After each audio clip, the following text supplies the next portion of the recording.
RhinestoneWorld.com. Richard Greaves with ScreenMaking.com. Brian Walker with RTP Apparel. This is Peter Walsh with M&R, and you're listening to the Two Regular Guys podcast. Podcast hosted by Terry Combs. Terry Combs. Terry Combs. And Aaron Montgomery. Aaron Montgomery. Aaron Montgomery. Keep on listening. I don't know if these guys are that regular. All right. Well, welcome to the show. It is Friday, July 9th, 2021. I'm Terry Combs, and you can find me at terrycombs.com. Hi, everybody. I am not Aaron Montgomery. I'm Jay Bassell. I'm sitting in for Aaron. Again, this is so much fun. Both Aaron and Eric are being, I think they're VIPs, Terry. They're special guests at the DAC show. They're speaking in Kansas City today. And so guess who's back? This guy. So I'm also excited to say that Aaron will be checking in with us later at the show. So we better mind our P's and Q's. But in the meantime, Terry and I will be talking all kinds of fun. So wait, are we talking about things that are bad news on the internet? Good news on the internet? We're not going to spread any bad information, Jay. We're going to We're trying to eliminate some of the disinformation on the internet, right? That's the plan anyway. Like Suns in 4? How about that? Is that misinformation, Terry? I don't think it is. I'm not certain, but I was watching the local news last night after the Suns victory. There it is, Suns. And that was the chant from the crowd behind the news crew is Suns in 4, Suns in 4. I went to sleep last night. Suns in 4. Okay.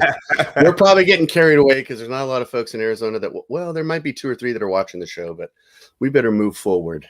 Yeah, and they'll catch us later. So they might be saying to us, no, it was 5, but still Suns. Next game Sunday night. But I can't wait. I'm hoping the boys, Aaron and Eric, weren't watching because I tripped over our intro. I thought it would go live faster. That's the only thing that Aaron and I didn't practice. I haven't run the board in like 2 years, so you're the man with the plan. We had a practice session. you, Terry, you are in charge. So any screw ups, I want everyone to know that guy, Terry. Yeah, exactly. So anyway. There's Dale noticed countdown shenanigans. So countdown shenanigans. Leave it up to Terry. Yeah, but good morning, everybody that is joining us live. And Jay, as I mentioned, I don't know if a lot of people realize this, but we most of our listeners, well over 90%, are listening to us or watching us later on, or listening to us on podcast version in their shop. Right. So hello to all you folks as well. Hello, everybody. Thank you for tuning in. Thank you for listening. And thank you for being an awesome regulator. Exactly.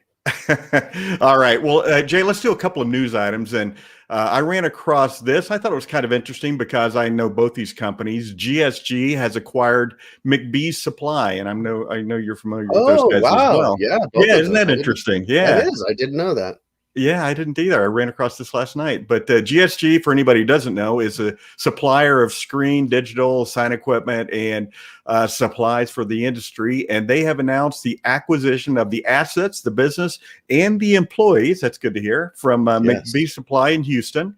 And the transition will happen on July 6th. And Mike McDonnell, who's the president of McBee, who facilitated this entire acquisition, is retiring once everything wraps up. And he said, I know GSG well and respect them as a good, fair, and solid competitor. Again, quoting Mike, this was a good opportunity to transition McBee employees. We are all familiar with each other. Our lines overlap, and we know this is a positive move for the McBee employees. So interesting news. And, Jay, it's, when we go do trade shows, and especially now that, we've had a year off, I know you do this. I know we all do it.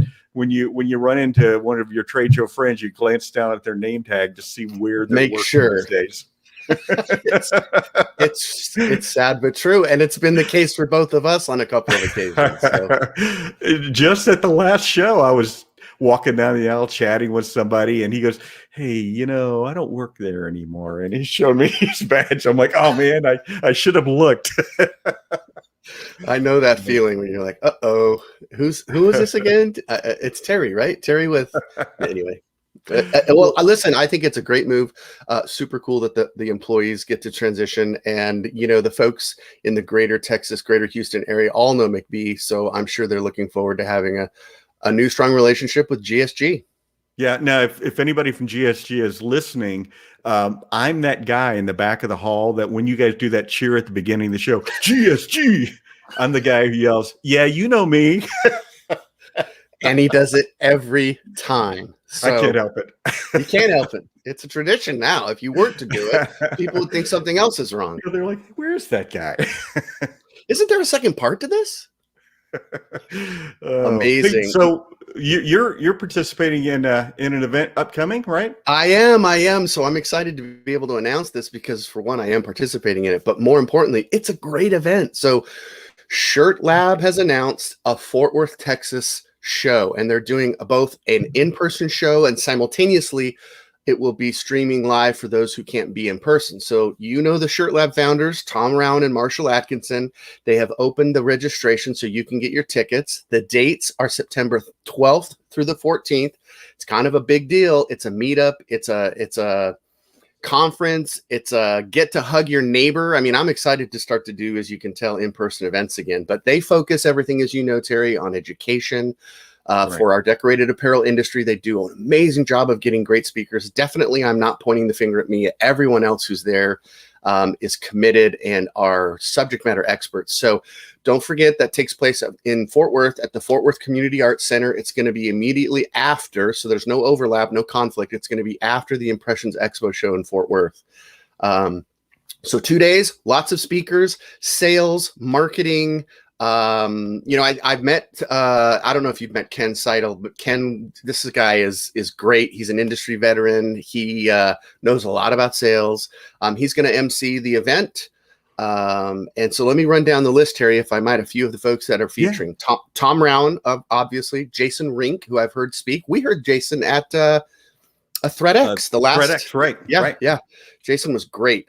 Jonathan Tynes, Eric Campbell, our own Eric Campbell, Brittany Long, leading sessions and roundtables and discussions and so on and so forth. So 2 great days. Keynote speaker, guess who? Drum roll, please. The king of sales, Jeffrey Gittimer. That's right. Jeffrey's going to lead a discussion on sales for the Shirt Lab tribe members. So day 2 is also a big deal.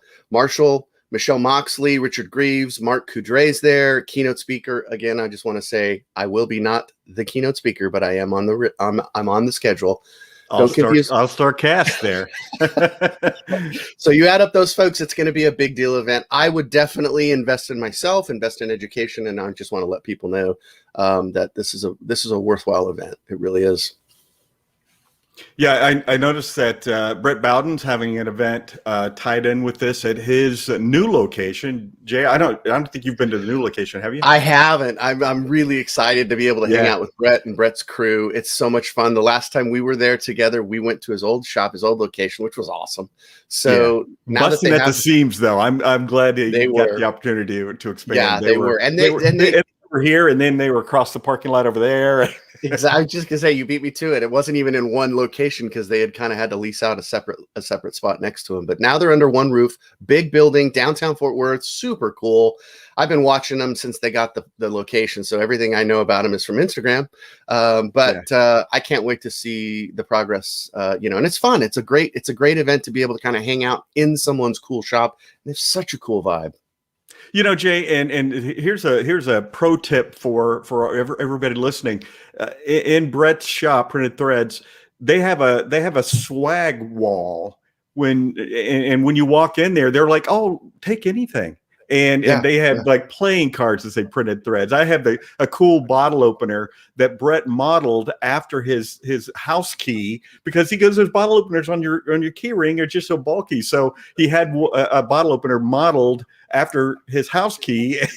Yes. Threads on it. And I know. And of course, we filled our pockets, right? I was going to say, we walked out with quite a bit of swag. I have a hat, I have a shirt, I have that same bottle opener. And the funny thing was Brett was, of course, saying, "So Jay, you're about a medium, right?" And I'm like, "Yeah, no, I'm not Ryan Moore. Okay. This is no mediums. This is double Ekes material right here." So, but I do want to say that at that there's a VIP dinner. So like you said, that's a separate event. So you'll you'll have to probably upgrade or something. All of the details are online at shirtlablive.com. You can get your tickets. That's how you'll figure out how if you want to virtually stream the event. So if you're not going to be in the area or you can't travel yet, so visit shirtlablive.com for all of the events. I can't wait. I'm super excited. Great success story is Tom Round in his screen printing embroidery as a brewery all up in Iowa, and I was interviewing him at Printed Thread, the very first Printed Threads, and Aaron and I were hosting the cocktail party, and I was interviewing Thread X or Printed Threads. Printed Threads is the. Yeah, you said. Oh, I'm sorry. Did I say Printed Threads? Hey, Brett's gonna be happy that you said Printed Threads again. But you guys said my company name like 12 times. It was awesome. Thanks for all the plugs, guys. You guys are so cool. No, at ThreadX, and so here's a little note for anybody who's just getting started in the business. I asked Tom, hey, how did you get started? And he looked at me kind of funny, and he goes, I came to your class 10 years ago. So all those people who are out there saying, okay, here I am in my garage. Here's my equipment. I'm ready to take on the world. There's Tom Round is a perfect success story for somebody that said, hey, I want to print t-shirts. I'm going to go take a class. So I love that. That's such a great story. He's the perfect example of a 8 to 10 year overnight success story. Exactly, man. I tell you what, though, you can't be around him very long. He is always moving. He's always going. He's always throwing out ideas, and so I know. Great opportunity to listen to all those guys speak, and you, Jay. So those guys do a really great job with that event. But Jay, are you ready for my dad joke? I'm kind of proud of this one. Oh, I gotta get in the right frame of mind. I gotta bring it down, Terry. Let's bring it down a little bit. Yes, I am ready for the dad joke. Well, this is kind of based on somebody you and I met at a trade show who was working a booth near us, who was a flat earther. And I didn't realize those people really existed, but do you? They do. They do, Terry. All right, everybody out there, all you regulators, do you know why the flat earth people are wrong? Do you know, Jay? Terry, I do not know. Well, I know they are, but there might be some more information. Why? Why, Terry? Why are they wrong? I have a really good reason. If the earth was flat, our cats would have pushed all our stuff over the edge by now. So there's proof. Cats. Who knew? Cats. That's a dad joke. All right, Jay, before we go any further, we want to thank everybody for checking out the Two Regular Guys podcast.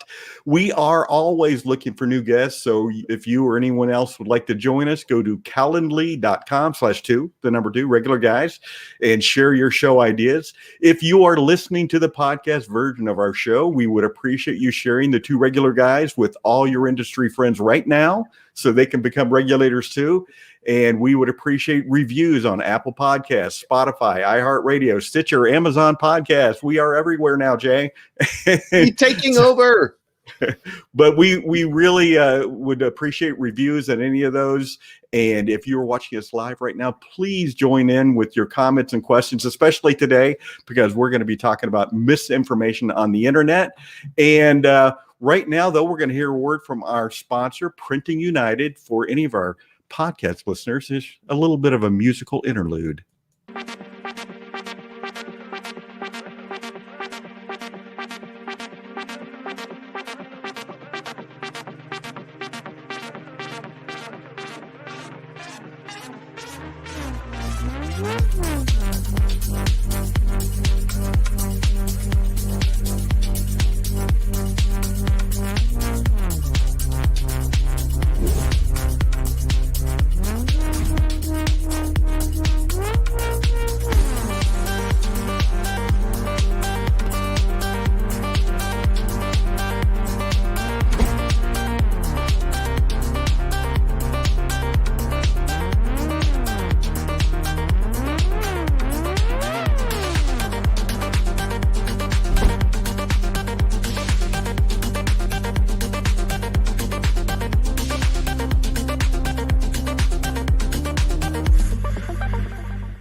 All right.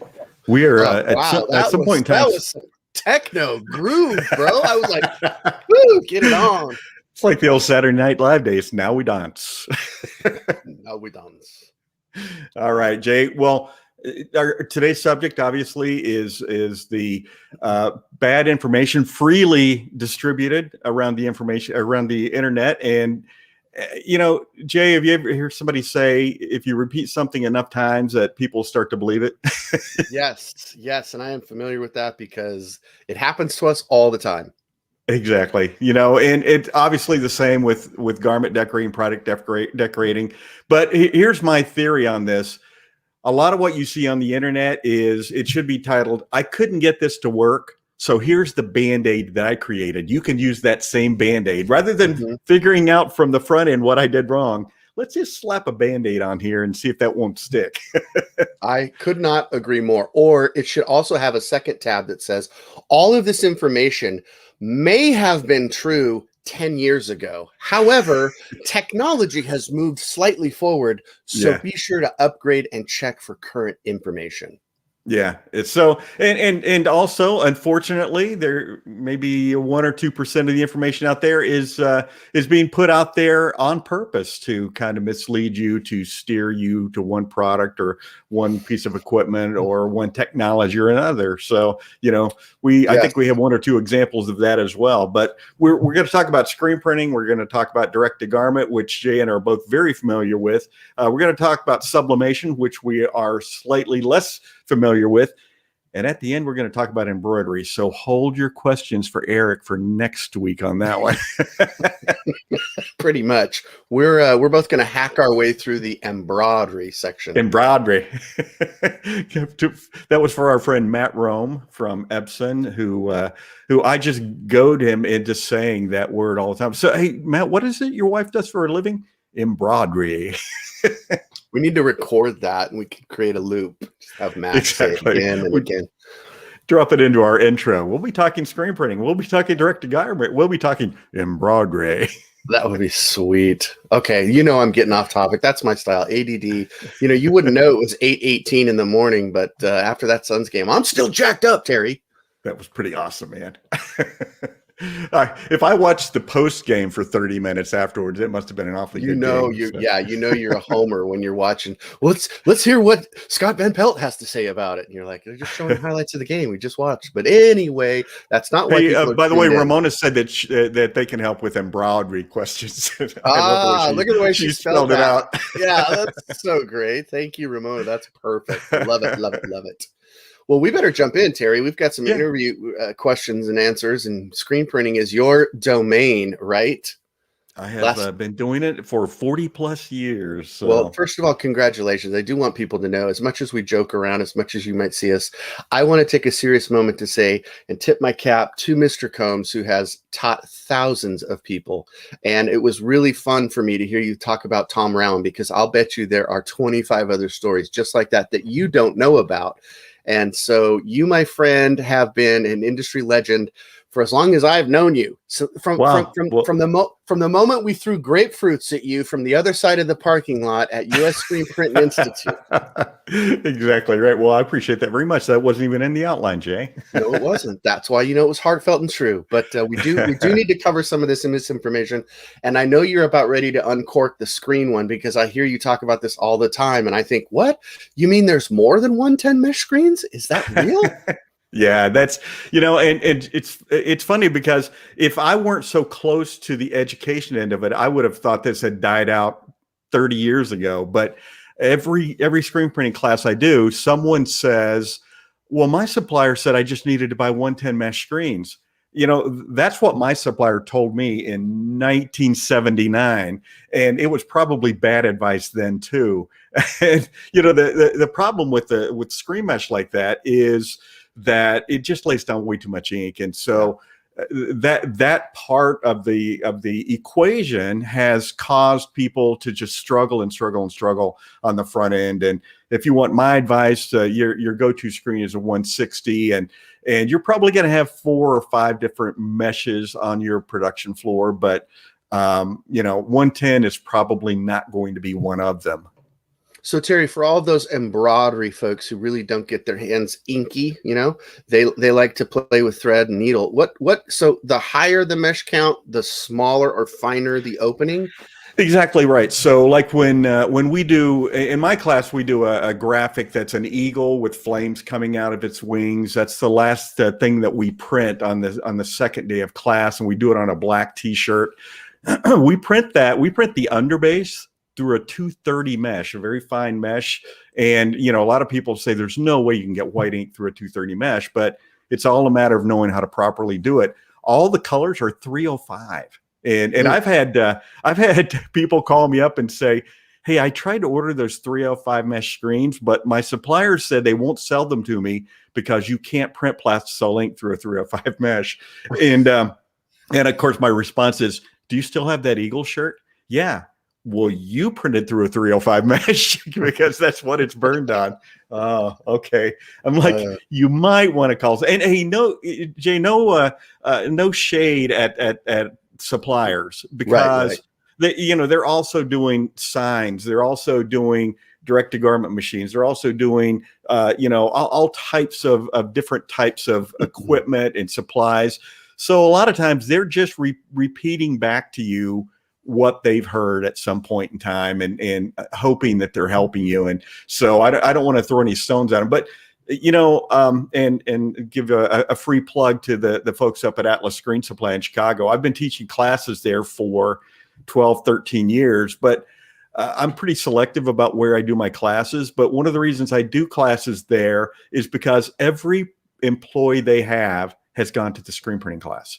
If you are packing boxes in the back, you go to screen printing class. If you are the receptionist, you go to the screen printing class. And the reason being, they have an understanding when you call. I mean, they may not be able to troubleshoot for you, but they know what you're talking about. And that just impresses the heck out of me. It's brilliant. It's brilliant. It's just, people need to, know what they're doing, but they have to have an atmosphere of understanding and empathy. And you can't really do that as well if you've never done what the person on the other end of the phone or the person on the other end of the email is talking about. So at least you'll have some reference points. I think that's brilliant. Free shout out to Atlas. I'm not surprised. They've earned it. And I love what you said about it might be all they know. So they're just repeating what they were told. And I think that goes back to kind of the problem of this topic, whether it's on the internet or whether it's a sales rep that's just repeating what he was told or she was told. I think it's just time for us to kind of put some of those old cliches away, and let's get back to experimenting. Take a risk, try it and find out. Why not 310? If they say you can't do it and figure out a way. Why wouldn't you? And you said something huge there, Jay. Do some experimenting, try some different things. That's where all these techniques, that's where the successful decorators come from, being willing to experiment. There's a decorator who Pierre Jimnicki, and we interviewed him. He'd only been screen printing for 3 years, and he won all these awards for excellence in screen printing. And I said, how did you gain that type of knowledge in such a short amount of time? He goes, Terry, it was super easy. All I did was work about 100 hours a week and and try lots of new things. And so super easy. 100 hours a week. Yeah. No, there it is. Formula for success. And he was willing to take a risk and try a lot of new things. I know for a fact that you and I have seen this in our own, careers, if we can call them careers. I don't know if that's fair, but yours is. We have too much fun to have to call it a job. Yeah, I know. It's kind of fun. It is kind of fun. But the idea of the breakthroughs come on the other side of uncomfortable. And so sometimes you have to push yourself to just do something to figure it out. Even if you were told, well, that won't work. It's like, well, maybe it will if I did this, And so that creative flow and those breakthroughs, they always come on that other side of the uncomfortable. So I say push forward. And if people say, nope, all you need is 110 mesh because, what do? We do numbers on jerseys, Terry. We do numbers on jerseys. You want something else? Well, yeah, go down the street. Forward. You can have any color you want as long as it's black.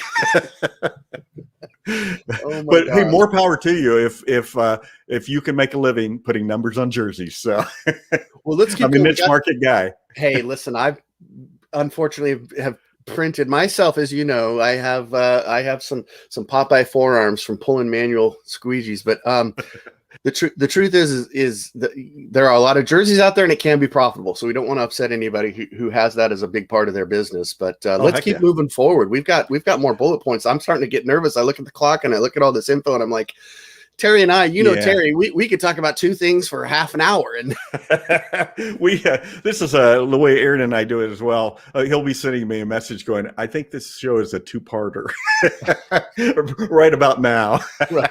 right about now. Well, let's talk about a couple of the other things. One of them is flashing between colors. And Jay, you would be shocked at how many people do that. And I'm talking about screen printing, say a 4-color job. You print it, you flash it. You print it, you flash it. You print it, you flash it. And it just takes so much time. The quality of the print is not as good. But it is from people on the internet who either don't have tight mesh, they don't have a machine that will hold registration, or they're using 110 mesh screens, and if you don't flash it, all that ink's getting picked up on the back of the subsequent screens. But Plasticell ink is wet on wet. You flash your underbase and print all the other colors wet on wet. So I'll leave that right there. Yeah, well, it's also a sign that they probably didn't get great training from someone like you. Let's be real. Well, you know what, Jay? And when I got trained, I bought Scott Fresner's book, How to Print T-Shirts for Fun and Profit, Volume 1. I'm sorry, Issue 1.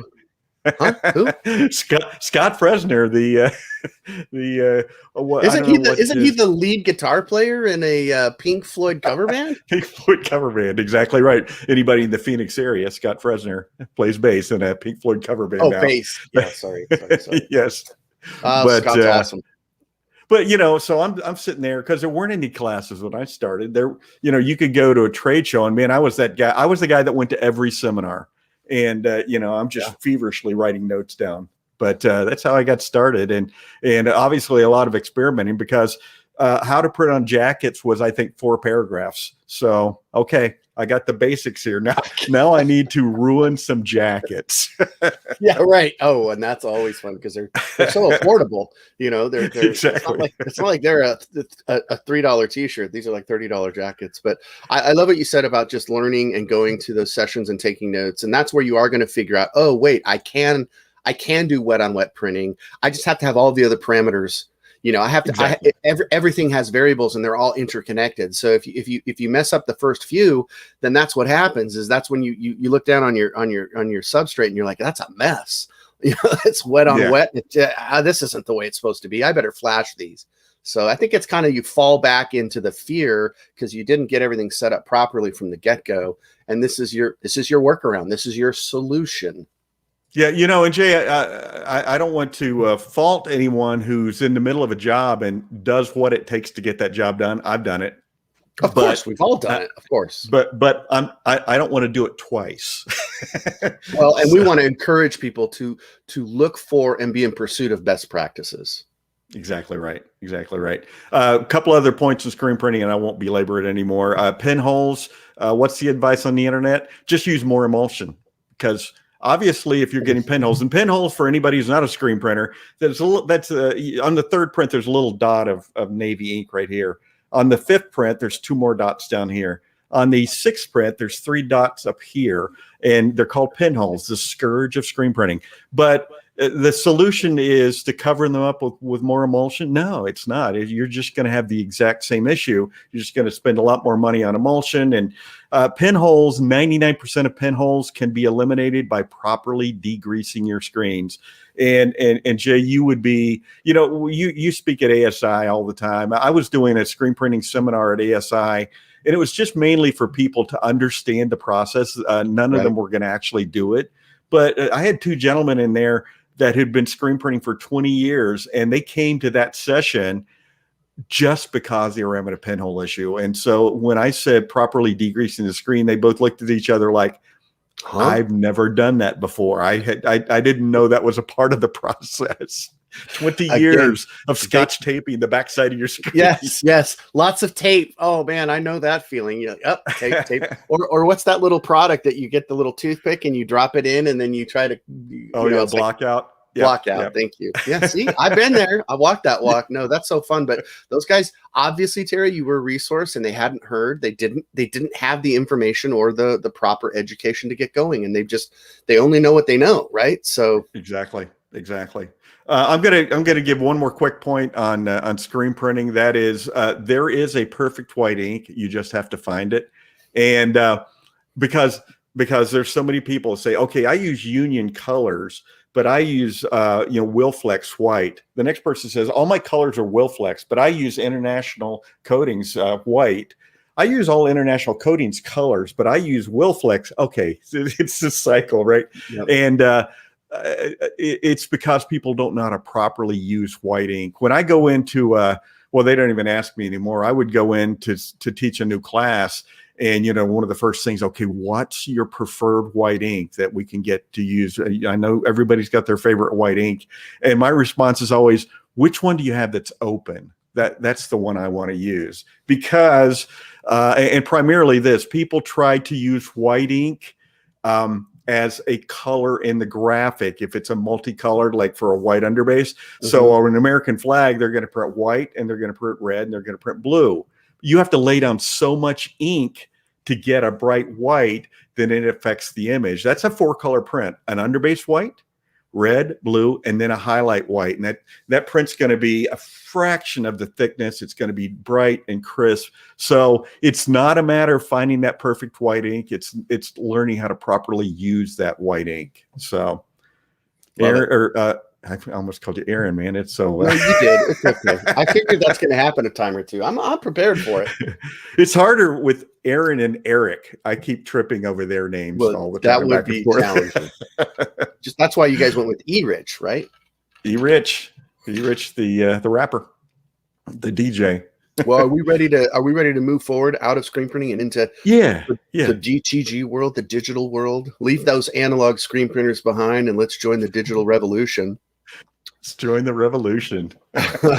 Well, there are just as much misinformation, just as many, old Band-Aids on the internet, let's call them what they are. And even though this is about a 16, 17-year-old, yes, there were some projects happening before that, but from about the time you guys at US Screen Print and Inkjet Technology really came out on the scene with the T-Jets, that's when we realized, okay, DTG's here to stay. It's going to continue to evolve.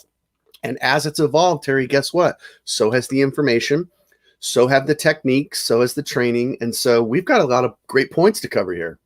Well, and the unfortunate thing for DTG is it came about during the internet age. And so the opportunity for bad information to get out there started on day one. And so this is one I read just about 2 weeks ago on the internet. Save money, use Teflon sheets. And what I'm talking about is when you go to cure that shirt, rather than putting silicone coated parchment paper that you can only use 4 or 5 times and throw away, this person said, just use a Teflon sheet like you would for transfers or for cut vinyl, that sort of thing. And you can just use it over and over and over again. But Jay, as you well know, the problem with that is to cure water-based ink, you have to evaporate the ink. Well, the Teflon coated sheet holds that moisture in, and it may look and feel dry, but you're going to have washability issues. And so that's where you get people say, well, DTG's okay, but you can only get about 5 washes. Well, if you do it right, it's going to wash like a screen print, as you know. It's so crazy to me. It's like, I feel like it's our job to go around and say, this is how you do it. This is the process. This is how it works. This was the way it was intended to work. Everybody else is messing it up. And so I know sometimes screen printers feel like that. I know sometimes sublimators feel that way. Embroiderers feel that way. It's like, if they would only listen, Terry. There's a reason. When you and I were talking about doing this show about a week or so ago, you made the comment. I was talking about, the misinformation, and you made the comment, because you should listen to us. Our information is correct. Sarcastically, by the way. Well, listen, we try to be truth seekers Right. where we both work. We're lucky enough to be employed by Equipment Zone.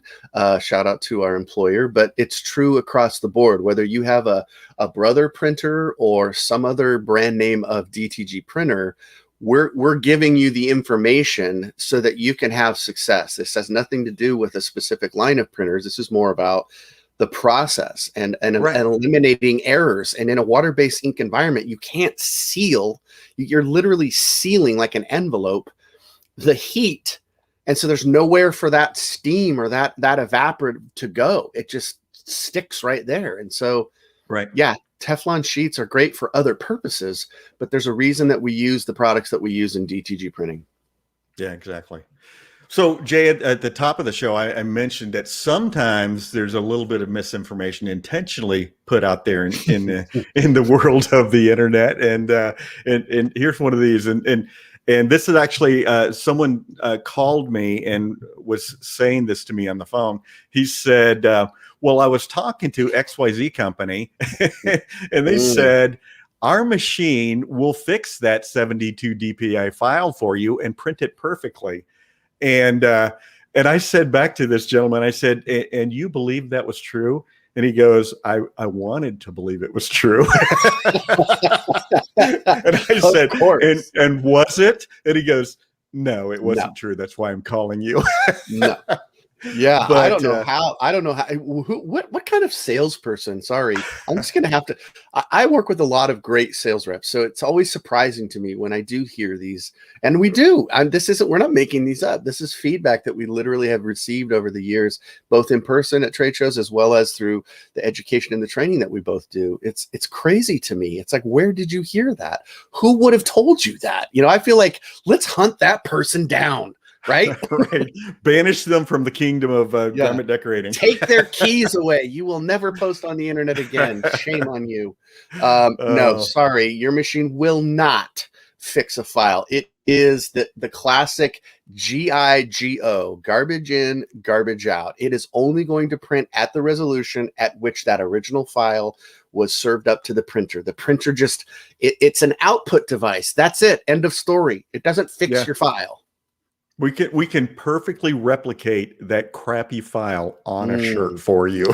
Nothing says I love you more than a pixelated, stair-stepped, jagged ass edge. There, I said it. You did. You said it right out loud. Dropped it. Boom. That's a mic drop. Thank you, Aaron Montgomery. Well, I only have one more real quick one on DTG because I know we're running along as I tend to do. You can't make money with direct to garment. Ink price is too high. Production is too slow. And there are, I think that's one of those things, Jay, where that's a decorator from a different world who wants to believe that's true because direct to garment scares them to death. And I'm specifically talking about screen printing because a lot of screen printers have this fear that direct to garment's going to put them out of business. And, when I used to teach the screen printing classes at US Screen, and at the same time, we were coming out with the T-Jet 1. It was just the T-Jet at the time because like World War II, it wasn't World War I until there was a World War II. It wasn't T-Jet 1 until there was a T-Jet 2. But I remember Scott and he's since come back and said, you're right. But he would walk into the screen printing class and say, screen printing will disappear in 2 to 3 years. Thanks for flying in for the class. Here's Terry. And before he could get out of the room, I would say that is absolutely incorrect. This is just another awesome tool for we decorators, for Jay, your screen printer, for all those screen printers that when somebody walks into your shop and says, I'm having a family reunion, and you're like, please have 150 people in your family. And no, 17. It's little Susie's a 2.4, and my Uncle Bob, you know him, he's a 4X, and I really don't want to pay for extra screens. Uncle Bob. It's all about you, man, with that little tiny print in the middle of your chest. But direct to garment is such a great tool for a screen printer to say, okay, hey, come back in 2 hours. I'll have those for you. But when that person comes back and says, but I need 500 of these, man, fire up the presses. So Yeah, for sure. it's just a tool in the process, and it's not something to be afraid of. Ink presses are higher than screen printing. You're in depending on what machine you have, you're maybe $2 for a full front print on a color shirt, or with the newest machines, maybe $1. But in screen printing, it's probably 3 cents, because you scoop all the ink back into the container, and it's like, well, it looks like I didn't even use any. Yeah, and right. And production's too slow. Yeah, it is slower than screen printing, but a full color image. And you want 3 of them, and you want them this afternoon, it's the perfect tool. There are very few screen printers who either aren't already doing DTG or seriously thinking about it right now, because the marketplace has changed, Jay. It's an Amazon world. It's the demand. It's the demand that's pushing this as much. I couldn't agree with you more. We could talk all day about just that topic. You and I both know that. But I do want to just make one small sub point here. Is I also want people to understand that the technology advances, that the inks get better, the chemistry is better now than what it was, 15 years ago. I also want people to know that the speeds get better. So the production is going up, the cost is going down, the gap is getting wider. So when we used to say, yeah, you could easily print 25 full color front shirts, digitally. Well, the number then went to 30, then it went to 50, and so it's moving forward, kids. So pay attention. That's part of the issue with this whole premise, is what was true 5 years ago changed. And so don't hang your hat on misinformation from 5 years ago just because it's still active and alive on some forum. And I'm not going to mention the forum, but I'm going to let you know that if somebody posted something from 2016, it probably is dated. Just saying. Okay, that was my soapbox. Jay, here's a simple DTG one. And just recently somebody asked me about this. There was a time where when you dried your pre-treat on the shirt, you had to use uncoated paper, because if you use silicone coated paper, it would make that pre-treat on the shirt look shiny. So you had to have the uncoated paper for your drying the pre-treat. You had to have your coated paper so the ink wouldn't stick to the paper. But all the chemistry now for pre-treating, that's not necessary anymore. You just use one silicone coated paper. But this person said, well, I know I need both these papers. And I said, how do you know that? I read it on the internet. And also, it's not the internet's fault, because the person who posted that might have posted it 10 years ago. It's still out there floating around. That's right. So that's right. Just like those pictures that you posted from Cancun that time. Hey, come on. Let's not, this is a family-friendly show, Terry. Let's not get carried away. My word. I thought you were going to bring those up. So moving right along to sublimation. Yeah, so we asked Aaron to give us some sublimation points. So I'm going to read his first one, and anybody who's a regulator probably already knows this. This is the thing that Aaron's crusade is about. This dipping your mugs after pressing. Aaron's crusade is don't ever do that, and he gets animated about it. So you can tell when you're passionate about your industry when like somebody like Aaron, his eyes kind of flare and flash when you say, well, then I dip the mug in water. Yeah, he stops breathing and his eyes turn red, and he starts to you can see him getting a little aggravated. It's like in the League of Their Own. We're going to go over that next year. Well, we can't make fun of Aaron, because when he does get passionate, it's because of his personal experience. It's because he's got a trainer and a teacher's heart, and he wants to see people succeed. So that's one of the things we appreciate about him.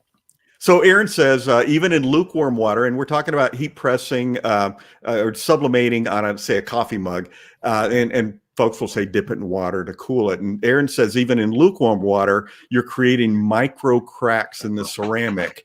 And he said, this is an old Band-Aid, again, Band-Aids. There we go. For poor coating methods and that type of thing. So Eric says, Aaron Montgomery, Aaron. Just remove the transfer, put the mug on a cooling rack, a cooling stone, or on concrete, and that will dissipate the heat.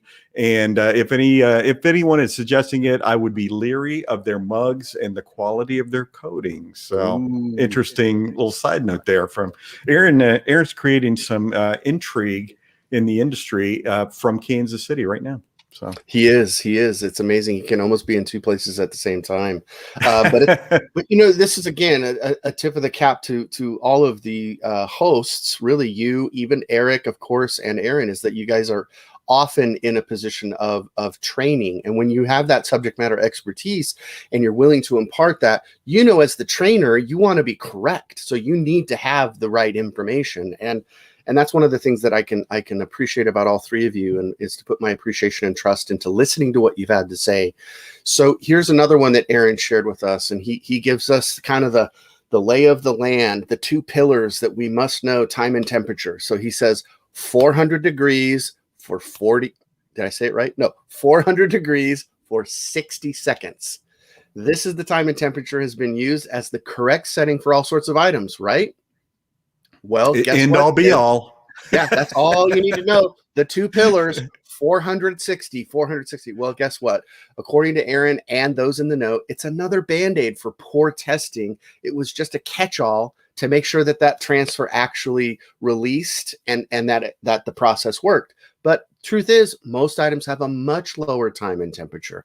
400 for 60 seconds will cause some things to completely black out or look brown. You'll see haloing around the edges of the print. So you have to really, back to what we said earlier about testing, practicing. I'd also do a shout out to the manufacturer of the substrates. They ought to know. By the way, they don't always. Sometimes they get caught in their own trap of just kind of doing the catch-all, as Aaron would say. But at least start there with that sublimation or substrate, and then do your own testing and your own practicing, because you want to avoid the haloing. You want to avoid those colors that look off or brown because they've been overheated. And as Aaron points out in this final sentence, it can even cause that orange peel look on thin aluminum or other hard surfaces that have the coating, where it just looks wrong because it's too hot for too long. And we, of course, we're judgy. Like all decorators are very judgy, and I can't pick up a coffee mug in Sedona without looking to see if there's like a shadow. We're doing this. We're like, wait a minute, look at that registration. That's unacceptable. I can see right here that the backing that they used was substandard, Terry. Substandard backing. All right. Speaking of backing, let's talk about embroidery. Eric sent us three things that kind of get him worked up. And the first one is embroidery pricing begins and ends with $1 per 1,000 stitches. That's all you need to know about embroidery, apparently. Who knew it was that simple? And what Eric expounds on, and we all know that Eric is the great expounder, sometimes in Old English, but he says every shop is unique, niches can be different, and the value you are providing and cost required to keep your business healthy and profitable will vary. And basically, all of our shops are different. We have to base our pricing on how we can be profitable, how we can pay our employees, and how we can make a little extra money to buy new equipment and supplies and things like that. So, it says, he says, rule of thumb hasn't seemed to change for decades. While prices around the world continue to climb, how can that be sustainable? So as prices go up, it's like a training manual with one line on every page, Exactly. Terry, I have a question. Yes.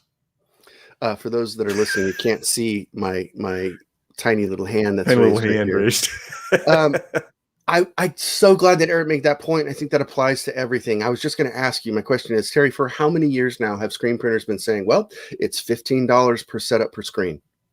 Oh, exactly right. And still saying it today. Well, guess what? We don't use wood screens anymore, pal. And so it's like, well, sorry, if you are still using those, I recommend you talk to Terry. But the truth is that, like Eric said, it's like they can't have the same pricing from 1986. There's just no way. Well, and maybe that $1 per 1,000 stitches, this embroiderer over here on the left side of the street they're making profit upon profit. The embroiderer on the other side of the street charging the same thing loses money on every order because all of our situations are unique. And yes, we have opportunities to streamline and be better at what we do, and therefore be more profitable. But you have to base your pricing on what you can accomplish today, not what you wish you could accomplish, because and that's the same with your production schedule. You can't base it on what everybody else is doing. You can't base it on what you wish you were doing. You have to base it on what you're doing today. And that's sometimes a hard pill to swallow, but it's tough. It's tough as a business owner, Terry, because you're thinking, you have this fear of this pressure. And by the way, fear is fake. Fear is a lie. Okay. So first of all, let's set that in the corner. The reality is that there is a market, and there may be somebody who is profitable at $15 per screen per setup or $1 per 1,000 stitches, right? Well, guess what? Your shop could be different, as Eric and Terry have both said. And the truth is that you need to know where you give value, okay? And then work backwards from true costs and then work on profitability. If you're delivering value and you're profitable, guess what?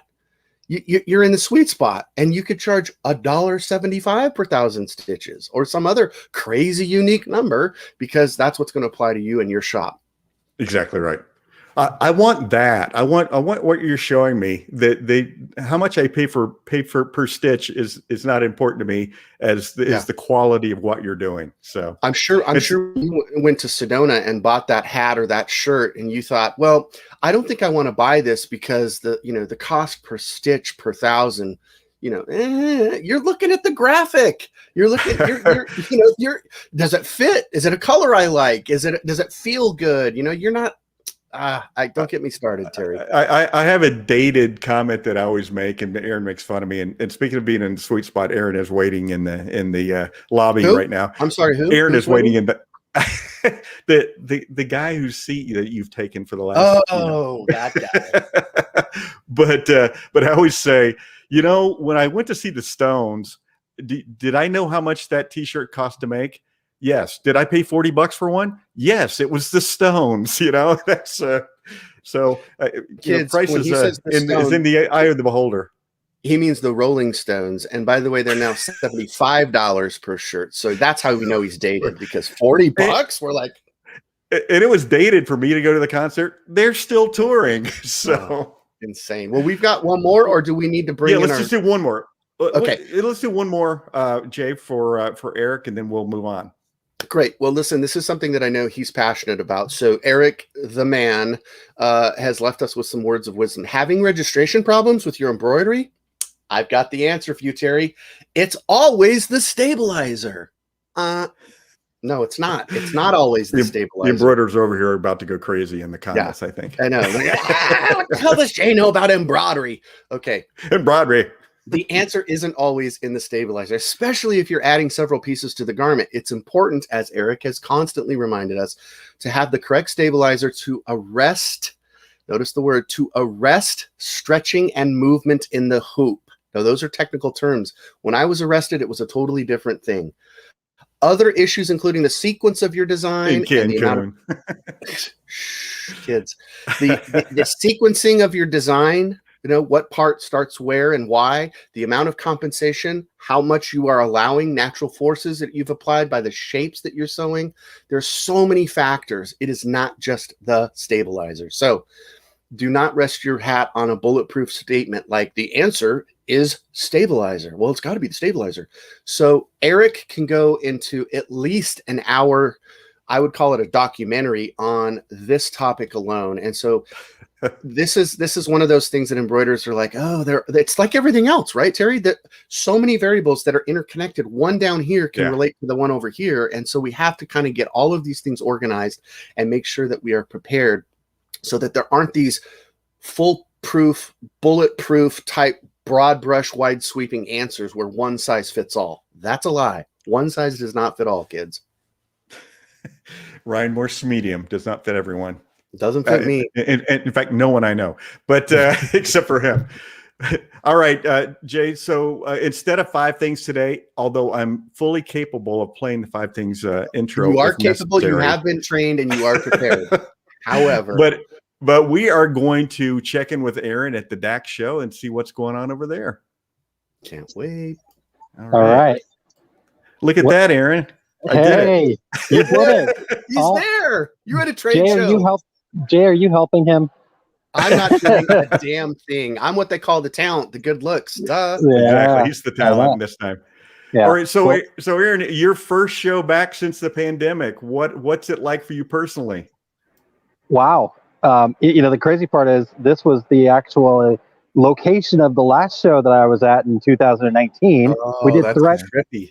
We did ThreadX afterwards, but talking to Clay from Corel Trainer, and I said, yeah, last time any of this stuff was out was just right over there 2 years ago. Yeah, that's crazy. So, anyhow, the internet's pretty terrible here. I'm here in Kansas City. I heard about this show, The Two Regular Guys. I thought I'd check in and see. It looks really fun. And it's a mess. It's a mess, and you know it. We need you back, Aaron. No, you guys are doing awesome. I've tuned in a couple times and checked it out. I appreciate you guys being here. Like I said, the internet's terrible here, and so instead of continuing to struggle and mess up the perfectly good show you guys have put together, I just want to say hi. I want to say thanks. I will try to get some more reporting done from the show floor. Very busy right now, actually. So I took a picture of kind of the lineup before the show opened, and lots of attendees. Fantastic. That sounds awesome, Aaron. All right, you guys. Bye. See you later. See you, Aaron. We miss you. All right. All right. Hey, we're going to end the show on time again. So I will say it yet again. In your face, Aaron. It's always you, man. I always felt like it was me, though, because I kind of get long-winded sometimes. You probably don't know that about me, Jay. I do not know that about you, Terry. Let's talk about some upcoming events. My complete screen printing business course at Atlas Screen Supply in Chicago is going to be August 21st and 22nd. I'll be at DAX Chicagoland on August 27th. I'm going to be doing a half-day seminar, 8:30 to 12, and it's called Am I Doing This Right? Pro Tips for Screen Printing. Part of it's going to be hands-on, so looking forward to doing that. Everybody's going to go home with something you need, a T-shirt that you printed yourself. Maybe you're not a screen printer, you're coming to the class. So Aaron is also going to be teaching at the upcoming Applique Getaway, greatest name ever for a show, July 23rd through 25th. On the 23rd, he's going to be doing Going from Hobby to Business, 5 Keys to Success. On the 24th, on Saturday, Conquer Fear and Live to Tell About It. And you can sign up for that at appliquegetaway.com. You can, let's see, he's going to be doing our success group at DAX Kansas City, as he's doing right now. OSG will be in booth 218 today with the inflatable couch, I'm guessing. And here's my warning. Once you get in it, you're probably going to need some help getting out unless you just roll off onto the floor. That's what I do. And our success group will be at all 3 of the DAX shows. So also Minnesota. I just have to say, Terry, I had that flashback of when I took a picture of you and Aaron in that giant hammock. I don't remember what trade show we were at, but you two both got in. And the best part was the pictures were great, but I was like, I only wanted to see how they were going to get out. It was a huge hammock in the middle of the trade show floor. I think it might have been in Irving, Texas a couple of years ago. I'm not exaggerating when I say it was at least 15 feet long by like 12 feet wide. It was the biggest hammock I've ever seen. It was family sized, or just me and Aaron, but depending on the size of your family. Sorry, I interrupted your important announcements. Well, Eric and Aaron are going to be doing the half that's coming up at 11:30 Central Center of the Universe time. That will be 9:30 for us, Jay. And you can go to liveosg.com and find the half. And that's where Jay, I assume you know about this show, but maybe not. Dead on 30 minutes, they cut it off, and usually mid-sentence on one or the other. So it's kind of a great concept. We should probably do that here. And they start talking really fast as they get to the end because they know it's because this is really important. But you didn't have to hear them say important. Important. When did people stop saying important and start saying important? They dropped that middle T. I don't know why. I think it's a regional thing. It's kind of a thing for me. But Jay, what do you got coming up? Well, listen, I'm fired up. I'm jealous because Aaron's at his first trade show. I'm going to mine next week. I travel out Monday. So I'll be at the ASI show in Chicago next week. I've got 4 training sessions that I'm doing, 2 specific to LinkedIn. No real surprises there. I am pretty excited about it because I've started that side project that some of you know about called Flex Point. And so this is kind of the first official Flex Point education session. So look, if you're in the promo or apparel space and you're in Chicago, I strongly recommend you go because it's going to be a blast. Not just because I'm there. In fact, that's probably the last reason to go. Just go because we need those trade shows. We need that social interaction. But I'm still excited to figure out what's going to happen in addition to trade shows. We'll have that discussion on another 2 Regular Guys podcasts. So I'll also be at the Impressions Expo show in Fort Worth. I'll also be a presenter at Shirt Lab with Jeffrey Gittimer, Tom Round, Marshall Atkinson, Eric Campbell, and several other amazing guests, also in Fort Worth after Impressions in September. So that's what I'm doing. Let's go to Eric. Guess what? I have to say what he's doing, don't I? Because Eric's not There's here. a little note right by his name. There's a little thing. It says, Jay, you're going to tell what Eric said. Eric will be teaching Elevate Your Embroidery Digitizing workshop in Dax, Kansas City later today. Like as in today? I believe so. I think he's there, and I think he's fired up to be a trainer.